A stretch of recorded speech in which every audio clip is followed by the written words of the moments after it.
and officially welcome you all. Welcome everyone. This is a webinar put on by the Residential Renewables for All Coalition and in partnership with Vote Solar. So I'm Odette Muka with Vote Solar, the federal liaison for our organization. And it's my great pleasure to welcome you all today to this webinar where we'll be discussing the vital role of direct pay, or as you'll learn more about today, refundability for the residential solar and renewable investment tax credit. We're really glad you're able to join us and look forward to this being an interactive session. You're going to hear from really great panelists whom you can see here on the screen, and there will be plenty of time for questions. So I would just encourage you to, again, introduce yourself if you haven't yet in the chat, but also as we go through it, just throw your questions in there and we'll answer them as we go. And then if we don't get to your question in real time, we can have time for questions at the end. So with that, it's my pleasure to turn it over to Julia Pyper, who will be our moderator for today. Awesome. Thanks so much, Odette. Thanks to Vote Solar for setting this up. I'm Julia Pyper, currently Vice President of Communications and Policy at GoodLeap, which is one of the leading residential solar financiers in the country. And I'm super excited to have a great group of panelists today to walk everyone through sort of where we're at in this fast-moving policy landscape today. We'll have some breaking news out that we'll cover. So to introduce those panelists, we have first Yesenia Rivera, Equity Director at Solar United Neighbors. Hello, Yesenia. Also, Alexandra Wyatt, Policy Director and Legal Counsel for Grid Alternatives, and Karla Loeb, Distributed Generation Specialist, currently the DG Division Chair for SIA. So I will turn to each of them in just a moment. I wanted to take a second, though, to set up sort of how we got to where we are now, what we're talking about here today. So first off, the Residential Renewables for All Coalition, if you've received my emails, you'll know that this is really an ad hoc coalition that came together because Odette, for instance, at Vote Solar took some of her time, Karla, everyone on this call, we kind of just came together and said, direct pay for the residential sector is missing. As some may remember, direct pay was in the news for corporate-sized solar projects, but as we started digging in over the summer as to where things really stood, we realized that homeowners were missing from the equation. So there's a lot of installers across the country who signed on to our letter in support, also environmental justice organizations, environmental groups like the Union of Concerned Scientists, to the NAACP also getting supportive of this, to the point now that we have almost 400 individual organizations or companies supporting this effort and almost 700 individuals overall who signed on. So it's really a testament to the fact that each and every one of you, everyone on this call and everyone who signed on has engaged, that we are even talking about this policy in a real context of getting passed into law. It's truly grassroots of folks just taking their time to call, send emails, meet with staff, provide information that we're even here today. So that's a big achievement that I wanted to take a second to underscore. So we'll go into more of where we're at now. I think what might be helpful is going to Karla first for sort of an update on where we stand today. Again, we should note that we talk a lot about direct pay, but where things are at now is what we're hearing from staff is we're looking more at refundability.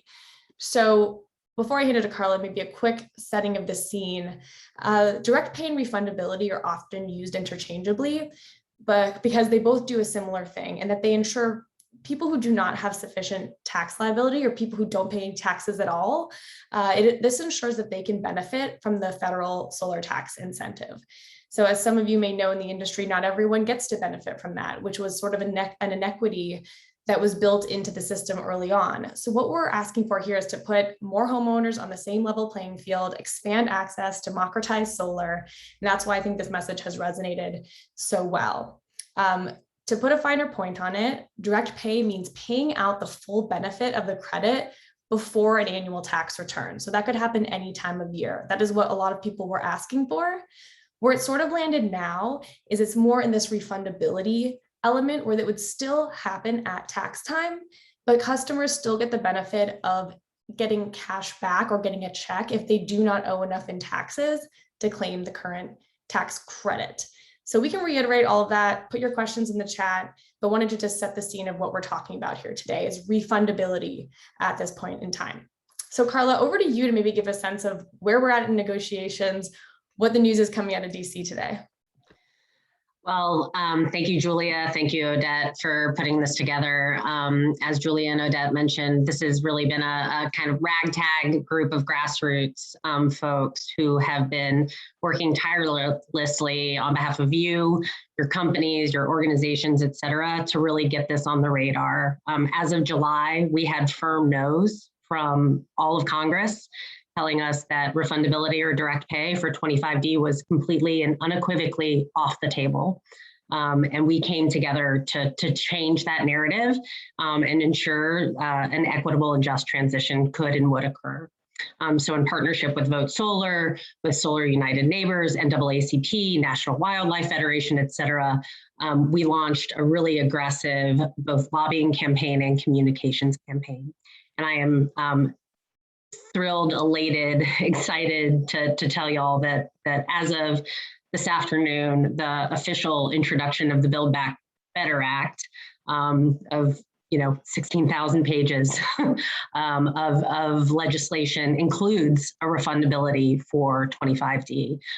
It is the first official introduction of 25D refundability to date. No other legislation had been introduced to date.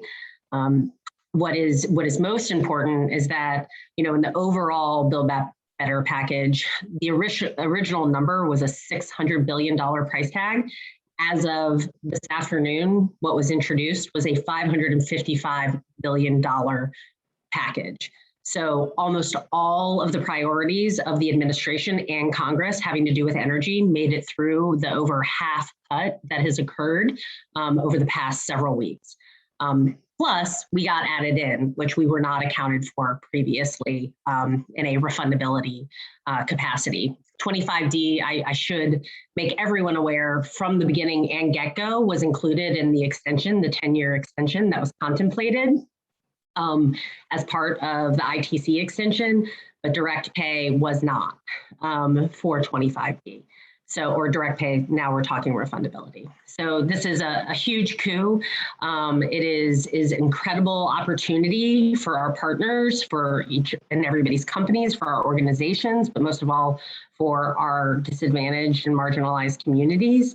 And just really happy to let you know that your work and your perseverance and your support, really your calls, your letters, your texts, everything have paid off. Ultimately, each one of you is the boss of all those people sitting on Capitol Hill, which I'm sitting 10 blocks away from right now. You get to tell them what to do. You get to tell them what your priorities are, and they heard you loud and clear. 25 senators from the Democratic caucus signed a letter endorsing 25D refundability. That was in part because of your work. That is also what the administration heard, and that is what ultimately congressional leaders had heard. So I'm happy to go over kind of the nuts and bolts of a few of the other issues, but I know most people are on here to talk about 25D. So it's good news. We're not done yet. We're just getting started. We turned that no to a maybe. We need to really turn it to a yes. Yeah, and I'll just underscore that we'll have more resources to share in a follow-up email if you get our emails from Residential Renewables for All, things like social media content you can share, and possibly also a call-in we're trying to set up where you can let your lawmakers know to get this over the finish line, because we have House bill text, but that is not the end of the game. So we'll have more to follow up with there.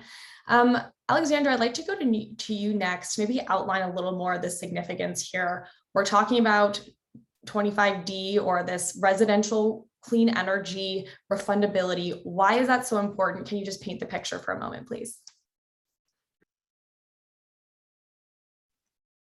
Sure. And thank you for that, and Karla for the great status update emphasizing all the work that has gotten us to this point. So refundability of clean energy tax credits is really something communities have been demanding for a long time as a matter of equity and justice and really just basic fairness. It's it's a bit of a compromise on direct pay on the timing, but it's still just so important to put households, especially those at the lower end of the income range, on more equal footing with other households and with companies in terms of their ability to get solar and storage and to have access to ownership if they want it, and to have access themselves to this credit, and to get those savings that solar provides. After all, they're the folks who can benefit most from those energy bill savings. And industry is really 100% behind it, but it's really been driven by communities themselves. I see some folks on here who have definitely done a lot of that. We've seen that in NAACP solar equity principles, Black owners of social services, or BOSS federal policy recommendations, coalitions that we've been a part of, Solar Access for All, 30 million solar homes. They've spoken for themselves and continue to do so, that this access to this credit on an equal level, regardless of your income and how much tax liability you have, is really important. Because if you only have, without refundability, if you only have a certain amount of tax credit that is of tax liability that's less than the amount of credit that you would get for your solar system, that's your cap on how much of a rebate you can get for the system, and it's can be less than 30%. It could be zero, whereas people with enough tax liability can get the full 30%. With refundability, you can get the full financial benefit that other people and companies are getting. And that just opens up so many new doors for more homeowners to go solar, to get higher benefits when they do go solar, to really expand who is benefiting from the clean energy transition. And then that just snowballs, makes it grow more quickly, really expands the job opportunities in these communities. We know that most, distributed solar just has a tremendous job impact. Most solar workers are on the distributed side, and it creates more jobs per megawatt than really big systems. Faster, fairer growth in more areas really also helps move towards electrifying everything, which is sort of the backbone of decarbonization. So this is really a force multiplier. Yeah, I love it. Yesenia, I'd love to put a similar question to you. I think Solar United Neighbors was calling for a version of this even long before I was involved with the issue. Like, this is not necessarily a new thing, right? Can you outline the policy push that you guys were doing early on and the why as well? Yes, so as hi everyone, Yesenia Rivera. And we have been working on 30 million solar homes campaigns for over a year now, trying to use solar as a way to address the economic downturn caused by the pandemic, address social injustice caused by environmental justice issues, and also just get people into jobs that are decent paying jobs, like Alexandra said. The number one barrier to solar adoption with low to moderate income communities is the financing. The bulk of my job is assigning pilots to figure out how to finance. And sometimes we have to be magicians just to make these numbers work. For us, we don't want the families to end up paying more on a loan that they were paying on their bill. That does not benefit anyone. So in order to make the solar system works for a low to moderate income family, you're going to have to either use philanthropic funds, government funds, because if you depend only on loans, these loans are not affordable. They're paying more in the loan than they were paying on their utility bill, and you're not going to convince anyone at that point to go solar. So again, we have to make sure we address the financing, and that's the biggest barrier in direct pay. Not just refundability, but actual direct pay would make these numbers work so much faster, and we can achieve equity in solar, because this transition is not going to happen unless we bring everybody along. If we keep leaving folks out of the equation, we're never going to achieve real justice transition or real equity and achieve climate and address climate change. Yeah, I think to put a finer point on that, I think Rocky Mountain Institute, big shout out to their team. They did incredible research that really moved the needle here. They calculated that something like 4 out of 10 households, only that many, have even the tax liability, which means 6 or 7 out of 10 American households cannot get the benefit of the existing federal tax credit, which is just too many people. But with direct pay, again, caveat, we're talking about refundability. So we probably need to do some more calculations here because it does work differently. But under a direct pay, similar system, something like, I think, let's see, 10 more states across the country, according to RMI, would become in the money for solar. So something like solar ownership is good for owners in about 19 states today. With direct pay, we could expect that to double to around 38. So just want to put some numbers out there to talk about the scale and scope and really how this does democratize solar. Karla, sorry, go ahead. No, I was going to say, you're mentioning, about a third of our clients, only a third of our clients would qualify for the tax refund right now as it stands. But if we change it to direct pay and refundability, all of our low to moderate income clients could qualify for this, making those systems pay back in 4 to 5 years, making it affordable for low to moderate income families without having to crowdfund, beg for donations. I mean, we have so many cities and counties across the country that are, I mean, the number of emails and phone calls that I field, Cleveland, Houston, Tucson, Indianapolis, and like I'm mentioning these because I'm not talking only about blue states. I'm talking about cities in very red states that want to create low to moderate income solar programs, that want to address the equity and the disparity in solar adoption, but their hands are tied because the numbers do not make sense as it is right now. The finances are not there. Direct pay will make that happen. So I think the thing to underscore is that we are making huge gains as of today, but there will be an implementation process. And that's where we have to make sure this program, this policy rolls out correctly so we don't have unexpected speed bumps so that all solar companies can benefit. We don't want to have some other inequity that comes out that smaller companies, for instance, don't understand how it works, aren't communicating the right things to customers. So we're not done with this push yet. And of course, we still have to see the reconciliation bill pass. We have to see what the Senate does. But I'm seeing a couple more quick questions come in about, how much this costs. Karla, to you, can you outline a little bit about how big this policy is in the grand scheme of the bill today? Happy to. So just, as we mentioned earlier, we got $555 billion allocated for part of the climate package. Of that, 200 billion approximately is for the 10-year ITC extension of both Section 48 and Section 25. 3.5 billion is for direct pay for Section 48, and 2.5 billion is for 25D refundability. Now, that probably seems like a low number. The reality is the Joint Committee on Tax, who works with Congress to basically score every provision that is being introduced as part of this Build Back Better package, does some interesting calculations based on information and many, many moving targets, and tries to come up with a dollar amount associated with the expected provision. The 2.5 billion is what they came up with us.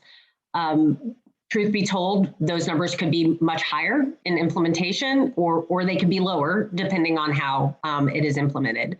So it is imperative, to Julia's point, that as we move forward in the next several weeks and finalized legislation gets memorialized, because what was introduced today is the House Act. It will need to go to the Senate and it will need to be reconciled.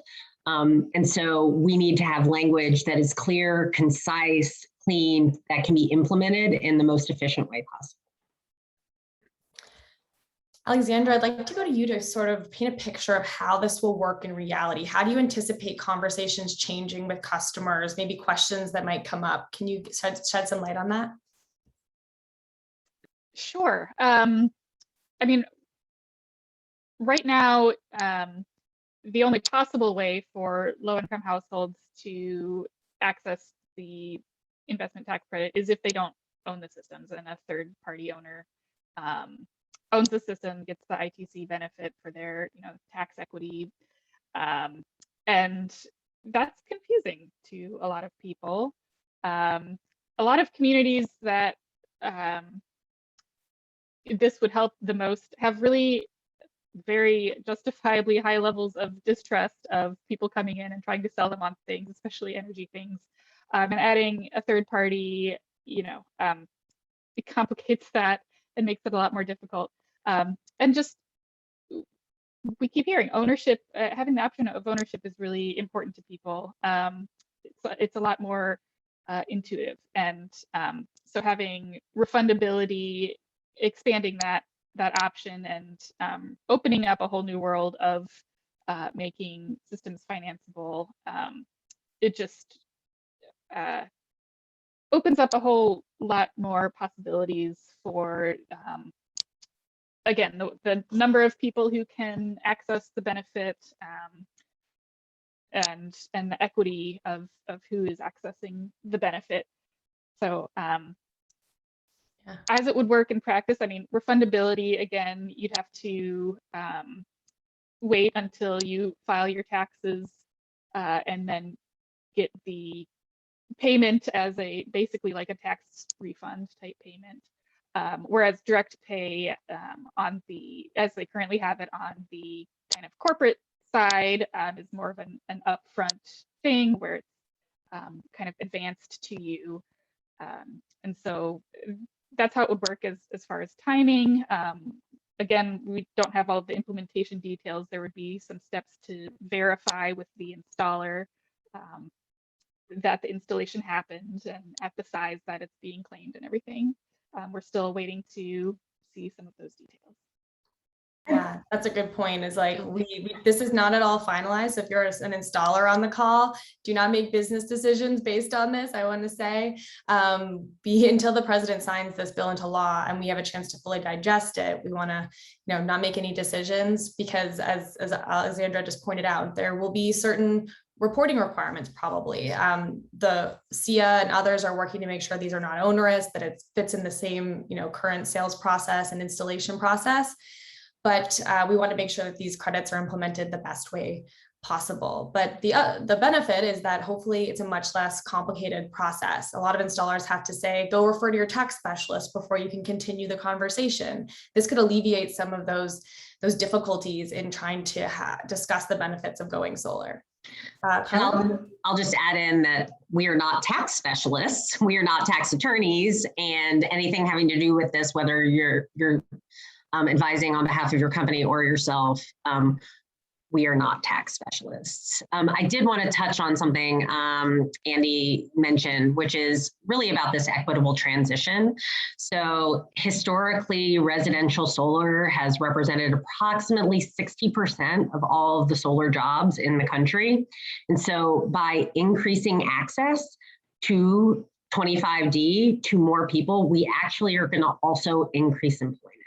And so the more people that we get to employ from different and diverse communities, the larger number of people we can reach, both from providing solar access to, but also jobs. And so that means that as we transition from our traditional economy, we can actually do the transition in a much more equitable fashion via 25D than we would have absent refundability. Julia, if I can add an example, we are working, like I said, with Tucson on a low to moderate income solar pilot for residential. And the way the pilot is set up for now, it's part grant, a subsidy up to $7,000.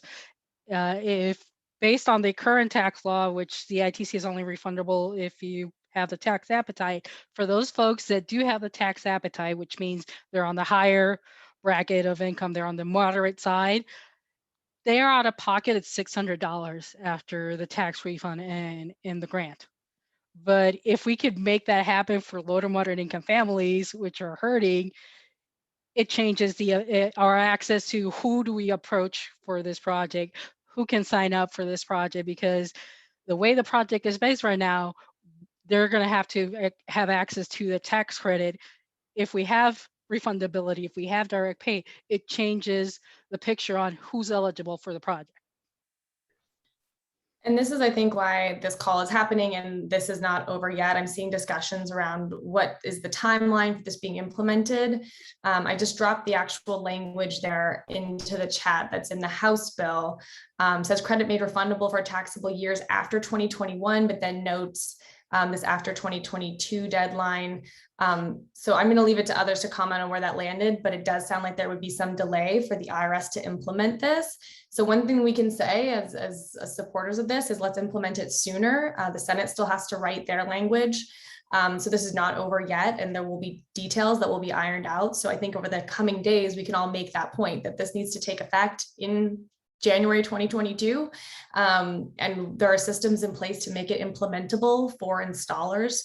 And we can go into what that would look like. But that would be one of the asks, to A, get the reconciliation bill done, but then also to make sure that this policy is designed a way that can take effect quickly. Karla, do you have thoughts on that as well, on sort of how this would get implemented? Yeah.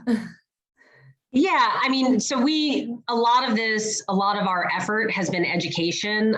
We were operating from a significant deficit with members, and it's about educating them. Can you hear the background noise? I just want to make sure that you can or you can't. Yeah, but it's not super terrible. It's not terrible. Okay. You know, it's great when your next door neighbor turns on their leaf blower as you're on a conference call in the middle of the afternoon. I thought that was reserved for Saturday morning, right? So no, there was real education deficit. And as such, there was a complete lack of familiarity that there was a program in existence already being utilized in over half of the states and jurisdictions in the country, Power Clerk, which many of you utilize on a day-to-day basis and or your members have utilized, et cetera, that helps process tax credits, incentives, all other different types of programming to install solar around the country. So we have been working tirelessly with Congress to get them up to speed on the ins and outs of how actually residential solar installations are processed on a state level, on a jurisdictional level, on a municipal level, et cetera. And we have them almost there, but not totally there. And so, you know, we're not just dealing with Congress. We're not just dealing with the administration. We're also dealing with the IRS. We're dealing with Treasury. And so getting everybody on the same page to make sure that everyone understands actually how solar systems are sold, installed, approved, permitted, et cetera, has been a pretty difficult process in a really short amount of time, but we've made incredible headway. And so now it's about how we ensure everything is on the same page. And so, you know, the legislation is very limited in what can be included because it's a budget proposal. And so there are rules and regulations of how and what can be included. And so it really can't be a policy. It has to be a provision and technically a budget allocation because it is falling under the budget reconciliation package. And as such, the implementation of each of the provisions is really going to fall to their respective agencies. So once this passes, there will be a period of time that we will work, you know, in concert with the industry association, with the coalition, as well as the respective agencies to make sure that whatever program is chosen, if it's Power Clerk or something else, is implemented in such a way, as Julia mentioned earlier, reduces the barriers to access and participation as much as possible, and gets as much solar as possible deployed. As Secretary Granholm has repeatedly said, deploy, deploy, deploy. So that is the goal. And yeah, so thanks Odette for putting in the chat. There's a page you can use there through Vote Solar to contact your lawmaker. The Senate really has the pen next. And so as I saw Sam put in the chat, each and every one of them could in theory veto this bill. So every single senator matters on the Democrat side in this case. So please contact them, let them know that you support 25D refundability and that you want to see the reconciliation bill pass. That's how it will get done. And hopefully we'll send the president to COP with something in hand. There was a specific question about the implementation timeline I want to go back to. Karla, did you correct that it is implemented in January 2022, or what is our current read?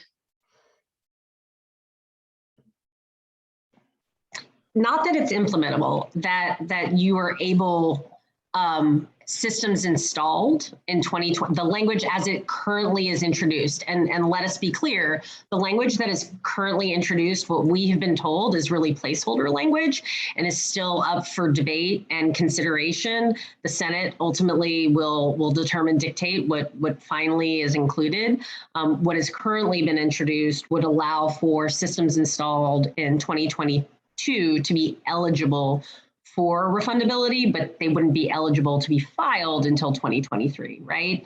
But that is not set in stone. That is not a foregone conclusion. Sam mentioned earlier in our chats and through our conversations and advocacy that we were told from the outset that a minimum of 2 years would be required to implement this. Again, this goes back to that discussion. No one even knew Power Clerk existed. They didn't know that this was already something that had been utilized.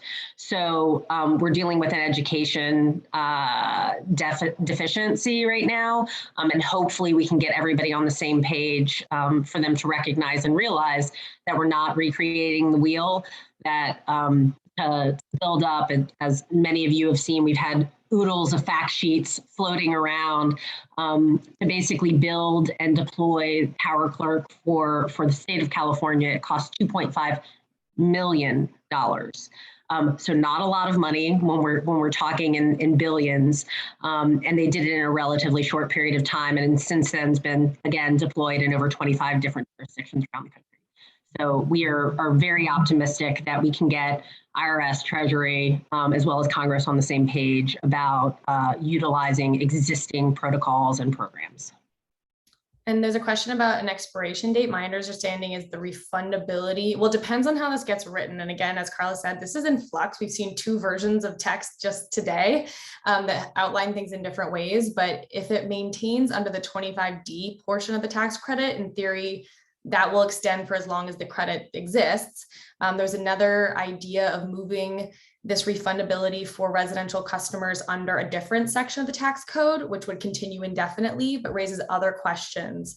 That would be to section 36 of the tax code, which comes with question marks on what the implications would be broadly. But our understanding now is that 25D is still sort of the framework that lawmakers are using, in which case it would align with whatever happens to that policy overall. I'm seeing a question about how this timing could affect, I think Puerto Rico is what they're getting at. So Yesenia, could you comment on that? Does this help Puerto Rico at all or no? We'll have to see what's in the language. You know, most Puerto Ricans do not pay federal income taxes unless they work for the federal government or earn money outside of Puerto Rico. So there is no current mechanism for them to access the credit, whether or not it's refundable. So in order for it to apply to Puerto Rico, there has to be clear language in the bill that says, that instructs the Treasury and the IRS to apply the tax credit to Puerto Rico. So we, like you said, we still don't know how this is going to end up being written. Yeah. Hopefully it is in there. I think Javier is saying there may be some language in there addressing at least one territories. At least one of the House versions has some language about the possessions, whether that's implementable, what that would look like. But I can say that educating lawmakers on Puerto Rico has been another big project, just kind of reminding them about how Puerto Rico needs some different treatment sometimes. It just needs to be specifically remembered and addressed. Definitely been a recurring issue as well. And another question for you, Alexandra, is about, you know, how the conversation is evolving as it relates to nonprofits. So that's, are they getting direct pay also is the question. Can you comment on that? Yes, so we've been pleased that that has been included in the Section 48 credit, which is, you know, currently basically the corporate credit. That there is language there that expands it to entities that are tax exempt, states, localities, tribes, even the Tennessee Valley Authority, which, you know, way to go, Appalachian Voices on that probably, and others. Yes, that is, to be clear, that is separate from the homeowner tax credit. And similarly for schools, tribes, are those also covered by the 48 credit, or how would that work? With the direct pay, yes, they have access to those payments as if they were taxpayers, is how that is kind of set up. Right. And one other question I see here is, can we pursue the domestic content bonus too for our residential 25D customers? I'll also add, there was a concept of adding in an adder, so an additional 10% credit potentially for certain lower income customers to the 25D credit. I'll let Karla weigh in after this, but the idea of those additional elements, it was too difficult to get anything added on besides introducing the concept of refundability to the current 25D tax credit. Even that took a fair bit of education with lawmakers understanding how the industry works. But Karla, did I think I missed there on those additional pieces? No, I just to touch on the adders that are currently being contemplated in other sections, particularly section 48. So just to level set for everyone, the proposal of section 48, all systems above 1 megawatt, have some very specific provisions as it relates to labor. And so the underlying credit is actually going to switch from what is now a 26% tax credit for larger systems down to essentially a 6% tax credit this is not a done deal. This is what's being contemplated and what has been discussed is that it would be a 6% baseline tax credit for section 48. And then layered on that would be other things that installers, utility scale installers, and commercial scale installers would need to do in order to qualify for respective add-ons. And so those add-ons would be labor requirements, such as prevailing wage. They would be apprenticeship requirements. They would be domestic content requirements that would ultimately stack up to 30%. And they would be kind of like that would be the baseline pack. And then on top of that, there are additional provisions that include a low income adder of 10% on top of that. But there are several hurdles that folks have to achieve before they can, on the section 48, before they can even get to a 30%, let alone add on. We, to this point, have really been focused on section 25D, direct payer refundability exclusively, and not talked about adders. Section 25D, so the residential, all systems below 1 megawatt, which is basically all section 25D, is exempt from a lot of the labor requirements and some of the other requirements, because it's really about an equitable transition and creating as many jobs as possible, and folks recognize that. And so talking about an adder absent refundability would be very much like putting the cart before the horse, because if you don't have the tax liability from the get-go, an adder is not going to help you. And so today, honestly, the conversation has changed, but we haven't fully cemented where we are right now, which is literally refundability is, while it has been included and introduced as of today, it is not a done deal. And so I would be very anxious personally advocate for adders on top of that, just because I think that our situation is a little tenuous already, and confusing and conflating what we're contemplating right now really could undermine our effort to establish refundability. And I'll just round this out. This would be the first time in history section 25D would be refundable or direct pay ever. Section 48 and other provisions under ARA had direct pay, grant programs, et cetera. But the residential households have almost always been left out of this. And so this is a huge, huge day and step in the right direction. And we need to keep our eye on the prize, which is maintaining the pressure on the policy that we were going after and not having creep. Yeah, thanks. So yeah, someone asked, we know Senator Wyden, Chairman of Senate Finance, is supportive. there's no reason to believe he's not at this stage, but he is the clear player here that we have to make sure is in support. So if you live in Oregon, please contact your senator. He really does have the ability to make or break this. Of course, every vote counts, but I think we really would like to be reaching out to Senator Wyatt and letting him know how important this is. Also, someone asked, would energy storage systems qualify? I believe, I'm not sure if the full cost of the storage system would qualify. We should note that 25D does apply to other technologies though, things like certain to distributed wind, potentially geothermal, I think certain heating and cooling technologies. So that is also a win for those. Does anyone know on the call about storage? Would that be covered by the refundability element? Yes. Yeah, yes.